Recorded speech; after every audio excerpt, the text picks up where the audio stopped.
Assalamualaikum teman-teman, seperti biasa sebelum mulai Mimin mendoakan semoga teman-teman semua selalu dalam keadaan sehat walafiat. Oke, kali ini kita akan melanjutkan Martial Master versi novel bagian 715.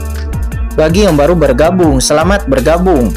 Dan bagi yang belum subscribe dulu lah agar Mimin tambah semangat lagi nih bikin videonya. Oke, kalau sudah kita langsung masuk ke isi ceritanya.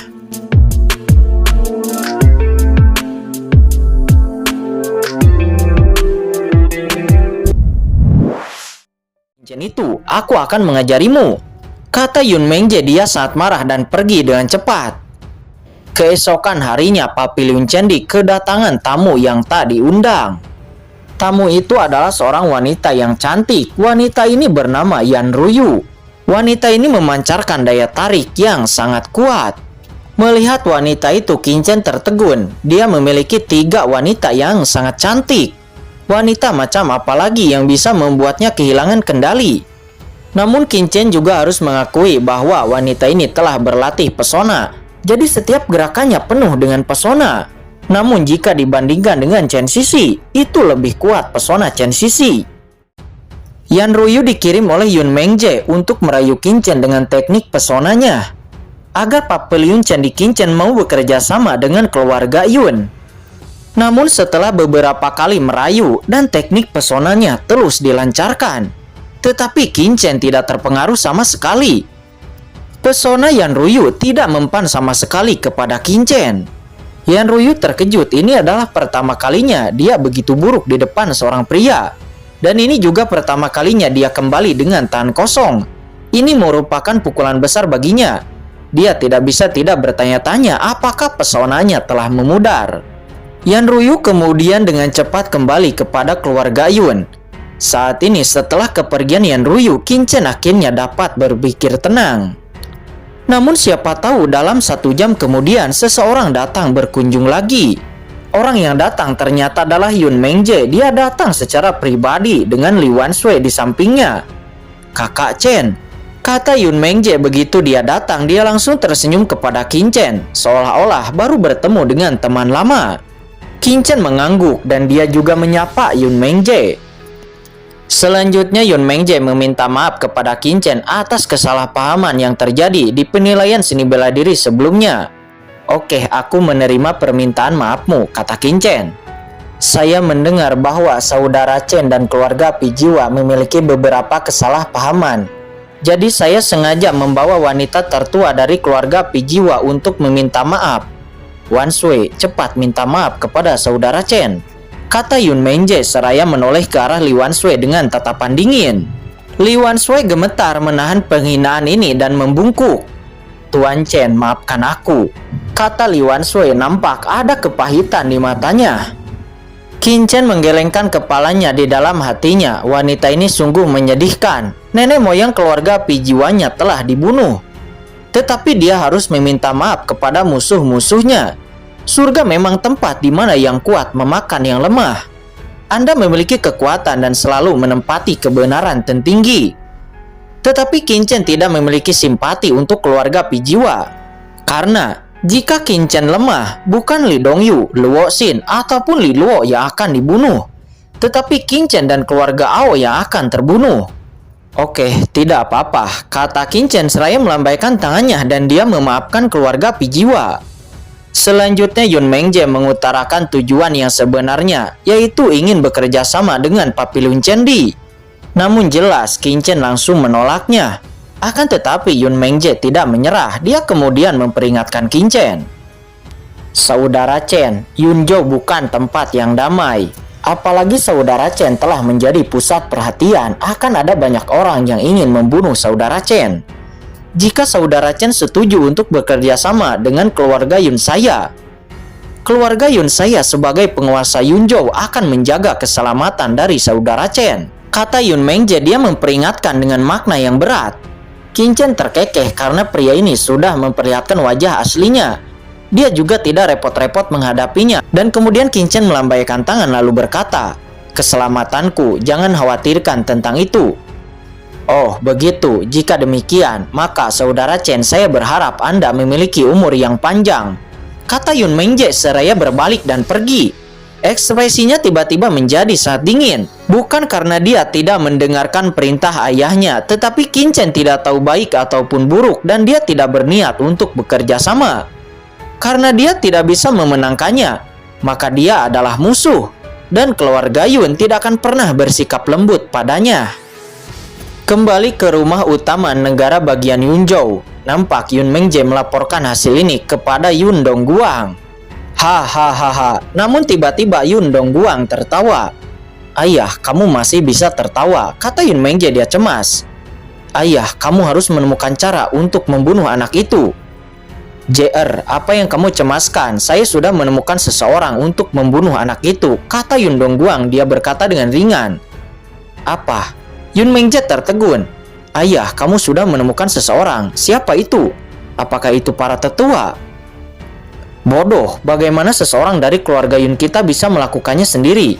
Setelah kebenaran ditemukan, keluarga Yun kita pasti akan dihancurkan. Saya telah mengundang 13 pencuri untuk membunuhnya. Pihak lain mungkin akan segera bergegas dan sampai di Yunzhou, kata Yun Dongguang. Apa 13 pencuri? Yun Mengje benar-benar terpana. Ayahnya benar-benar telah merencanakannya. 13 pencuri adalah sekelompok pencuri di dekat Yunzhou, Lingzhou, dan Yanzhou. Pemimpinnya adalah 13 bintang jahat, yang masing-masing adalah orang di ranah setengah langkah suci surgawi. Di antara mereka, pencuri pertama bahkan dengan basis kultivasi yang lebih tinggi. Pencuri ini sangat kuat. Yunzhou, Lingzhou, dan Yanzhou, dan juga banyak pasukan lainnya telah mengepung dan menekan mereka beberapa kali.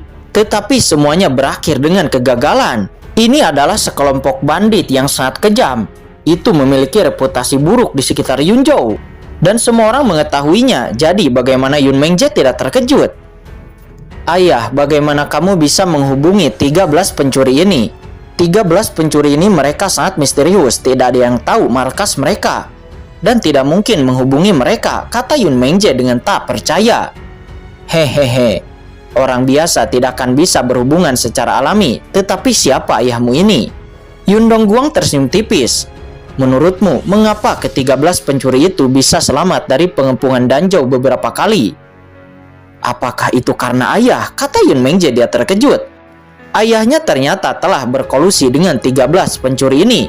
Ini sungguh menakjubkan. Scene berpindah saat ini di Papillon Candi. Qin Chen sama sekali tidak memikirkan ancaman Yun Mengje, tetapi dengan cepat memasuki cakram Gyeokyan Kun. Dia telah memperoleh banyak keuntungan dari Menara Suci Kuno, dan sekarang dia ingin keuntungan ini membentuk kekuatannya sendiri. Segera setelah dia memasuki cakram Gyeokyan Kun, Qin Chen langsung menyulut 2 pena suci kuno yang tersisa. Begitu 2 pena suci kuno itu menyala, Qin Chen merasakan vitalitas pena suci kuno yang tak terhitung jumlahnya mengalir dalam kehampaan yang tak ada habisnya dan memasuki tubuhnya. Basis kultivasi yang awalnya berhenti perlahan meningkat.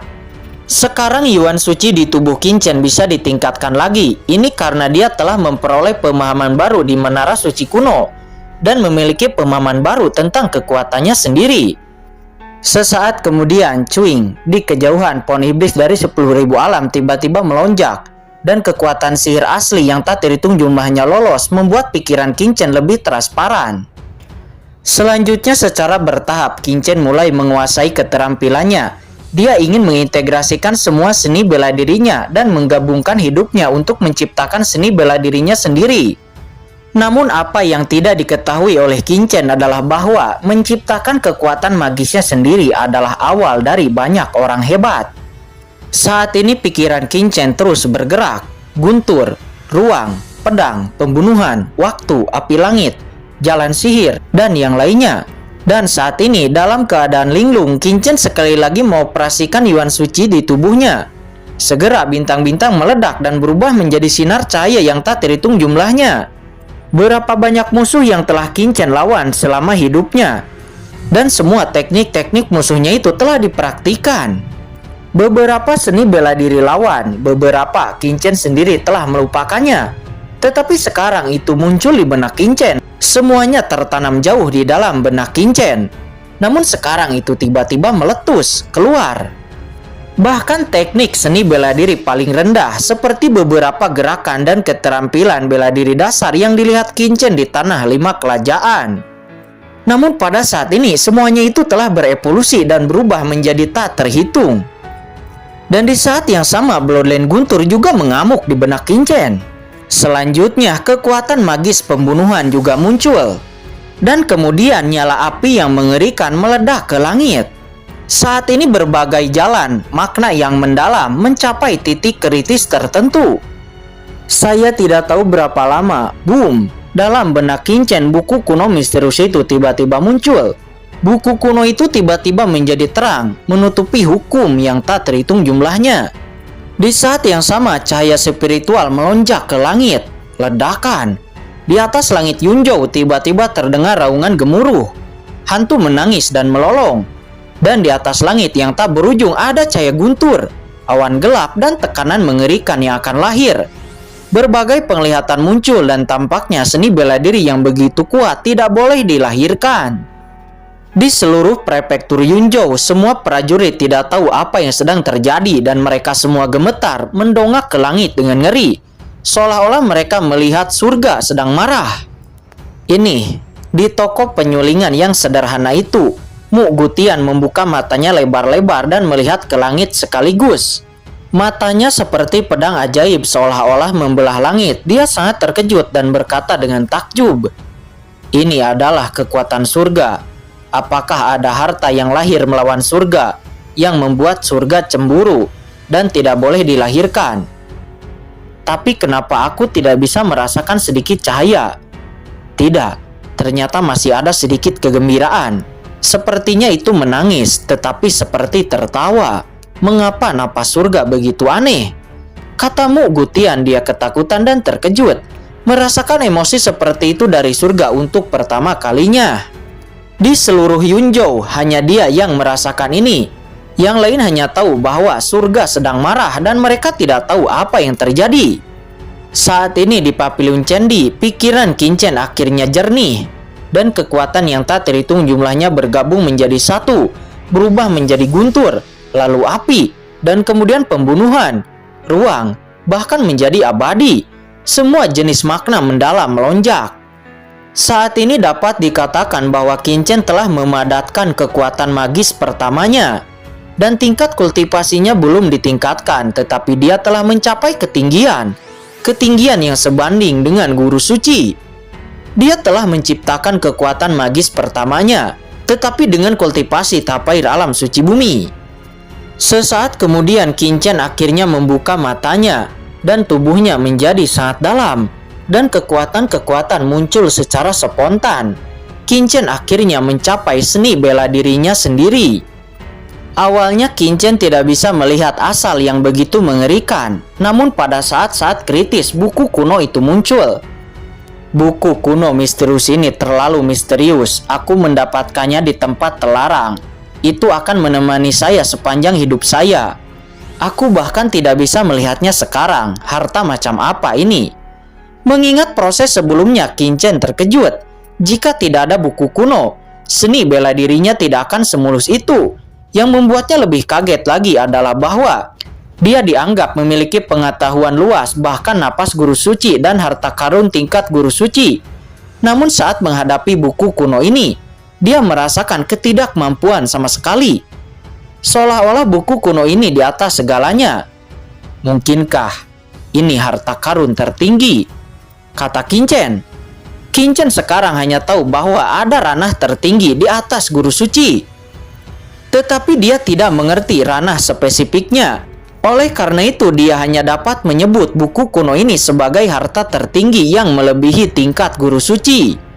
Jangan pikirkan itu sekarang, aku masih terlalu lemah. Ketika aku menjadi yang terkuat di surga, selangkah demi selangkah, aku akan mengungkapkan semua ini, kata Qin Chen seraya meninju. Boom! Kekuatan tinju Qin Chen sangat mengerikan, bahkan itu dapat menembus keluar cakram Byo Qian Kun. Melihat pukulan ini, Qin Chen sangat puas. Dari segi kekuatan itu tidak lebih lemah dari pembelah langit. Meskipun tingkat kultivasiku belum meningkat, tetapi sekarang setengah langkah suci surgawi seperti Lu Luo tidak akan bisa menyusahkanku lagi. aku dapat membunuhnya dengan satu pukulan. Bahkan jika itu adalah tahap awal alam suci surgawi, aku bisa bertarung," kata Qin Chen. Kemudian Qin Chen duduk bersila lagi, menyerap pena suci kuno dan memahami aturan bumi.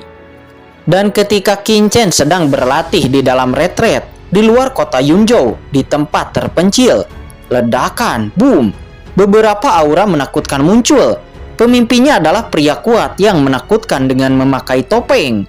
Napasnya berada di puncak tahap awal alam suci surgawi, tetapi dia meledak dengan kekuatan yang menakutkan. Dan di samping pemimpin itu ada 3 orang yang berdiri.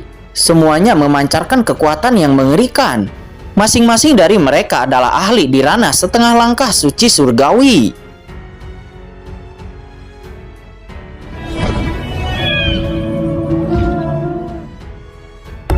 Oke guys, sudah dulu ya. Jangan lupa subrek biar lanjut terus ceritanya. Bagi yang sudah subrek, mudah-mudahan dimudahkan rezekinya. Mimin undur diri. See you next and goodbye.